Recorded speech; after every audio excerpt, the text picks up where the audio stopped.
Hello, and welcome to Strategic Leadership with Paul Gilbert. I am really excited about this episode. I get to introduce you to a wonderful friend of mine who has had an amazing journey becoming a dynamic community leader. And we're going to be exploring some of those issues. But let's talk first a moment about why this channel exists and what it's about. So we are talking about leadership and strategy. And the reason those subjects are important is if you are with an organization that has an important mission in your community, it's really important to get both leadership and strategy correct so that you can be most effective in achieving your mission. So that's why we're talking about leadership and strategy. So without further ado, let me introduce our amazing guest for today. Martesha Brown is just an amazing person. You're gonna, if you don't know her already, you're gonna love her by the end of this show. Martesha, welcome. I'll do a little more introduction, but let me say hello first. Hello, thank you. So happy to be with you. So you're earlier in your career, you worked for the Rockford Park District. Now you are a commissioner for the Rockford Park District in a governance role. Yes. And then you've done a number of things in between. Tell us about basically why initially you were attracted to the Park District, to what they do and what role they serve in the community, because I think that's an important part of the story. Oh gosh, I don't know if you've heard this story or not yet, Paul, but I started with the Rockford Park District, I would say, when I was 6 years old.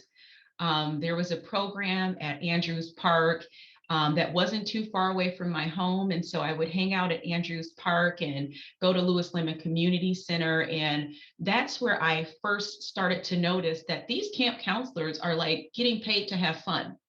And so from being a participant, I became a junior leader, my very first experience in leadership, where I had the opportunity as a recreation staff member to teach the kids that were a little younger than I was.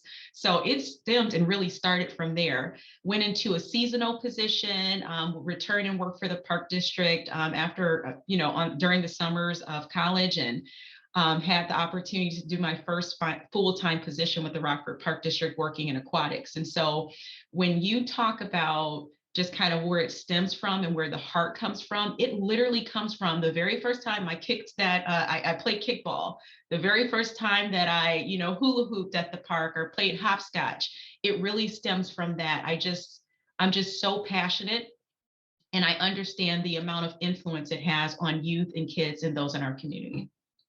That's about as early as you can find Yeah. your mission in life, isn't it? Yeah, it was so funny, Paul. Actually, the last Tuesday, I was sworn into the position, and they showed a picture of me when I was like 6 years old. And I'm like, oh my gosh, where'd you guys get that from? So they're kind of stuck with me for a little bit. I'd love to talk a little bit about how you have become the community leader. So you were a 6 year old and with a hula hoop, thinking that Park and Rec was kind of cool. But when along your journey did the light bulb go off? Did it go off all at once? Did it go off sort of over a period of time about, this is about community and these are how you go about becoming a leader? Because you've done it not in one field, but in this wide array of areas. Yeah. I would say it was definitely a progression for me. It was definitely a progression. I didn't even realize in my younger years that I was becoming a leader. I just knew that I wanted to give back. I knew I wanted to be a part of something bigger than myself. And I started to notice over the years that people were kind of calling on me to assist in different projects or to maybe join this board to be able to give my perspective or be a representative for the community. So I don't even know that in my younger years there was intentionality behind it. It was just, what can I do to get involved in the community? And I think it was once I went and got I received my MBA from Rockford University, and I took a leadership class by one of my favorite professors. His name is Jeff Fehrenwald. And he just got us really talking and thinking about what leadership means. What is the difference between a leader and a manager? And I was like, whoa, this is real. It can happen organically, but I was able to then put some intentionality behind it. Awesome. So it was that MBA program and your favorite professor that kind of turned the light bulb that you can be proactive in doing that. So for those out there that are maybe not as advanced in the community leadership path yet, but would like to be, what's your advice? What are some things that you should do when that light bulb goes off? How do you start moving in that direction? Absolutely. I would say first and foremost, it's very important that you're not looking for a title. And so, not to be overly religious, but I always feel when I get up to the gates and God is not going to look at my resume. He's not going to care about any of my titles. He's going to say, what have you done for others? What was your purpose when you were on earth? And so, I feel greatly that if you want to get involved, if you want to get into leadership, you need to first figure out what is your purpose, what is your skill set, and how can you align those things? How can you align that purpose, the passion, and your skill set? How can you align all of those things? And once you identify that, I think it will be very easy for you to select what type of organization you want to get involved with and how you can apply your skill set to help them to move forward. Let's talk a little bit about within your community. And I know that you've been doing some work. I've been doing some work. Everyone's been doing some work on diversity, equity, inclusion.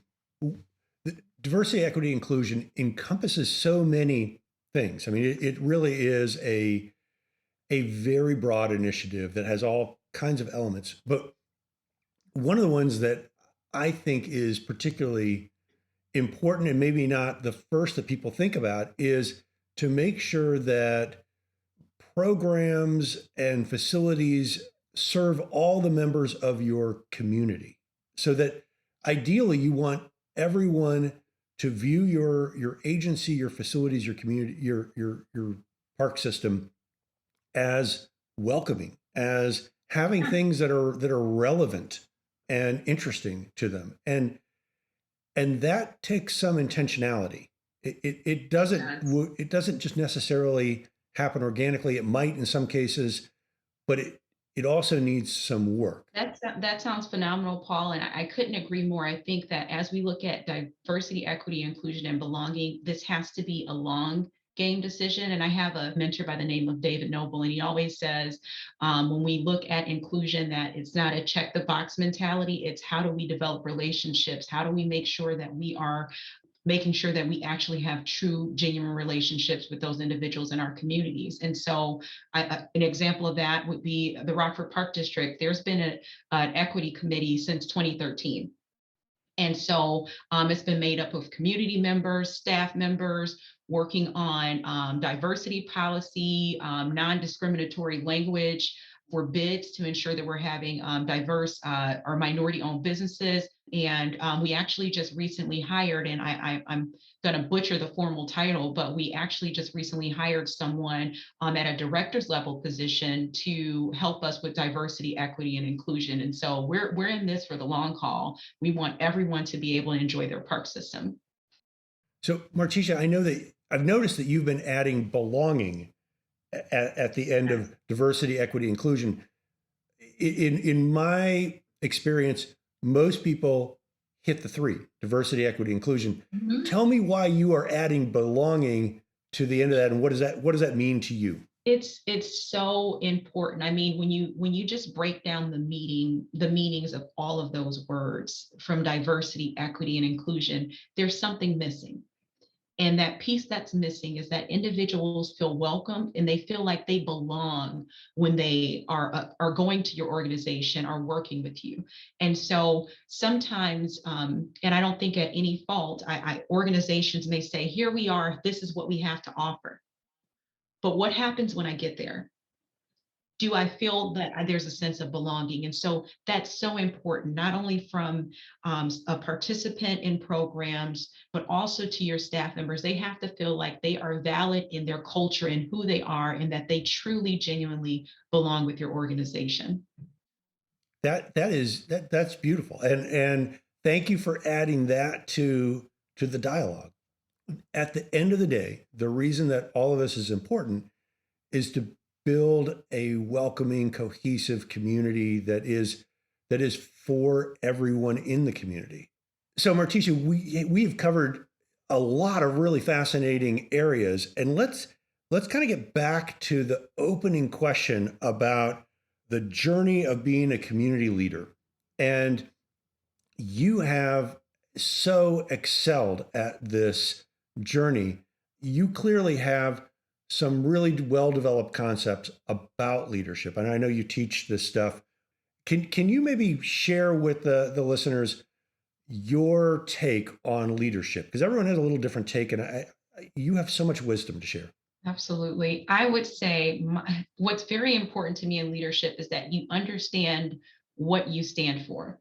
You have to understand what you stand for. That is going to set the foundation for everything that you will do in the future. I mean, jobs change, titles change, but what you stand for quite often doesn't change. I would ask that you put your principles into writing. You literally write down what you stand for and you put it somewhere where you can see it on a daily basis. Just to give some examples of some of those principles, I know for me, I will always be an effective leader that seeks to choose kindness and collaboration over judgment. I stand for that. I don't care what the title is. That is what I am always going to ensure that I do. Something else that really is important for me is that I say if it isn't for everybody, then it's not for me. So if there's ever a feeling of elitist where people can't have that sense of belonging, I don't want to be a part, or I'm going to go in there and I'm going to change the dynamic of what's going on in that room. And so, I think what's really important in your leadership, even as you develop your dreams and what you want to accomplish in the future, first start with your principles and what you stand for. One of the things I so value and appreciate in all that you do is you live your life with tremendous intentionality. And that is not where a lot of people are. A lot of people just have life happen.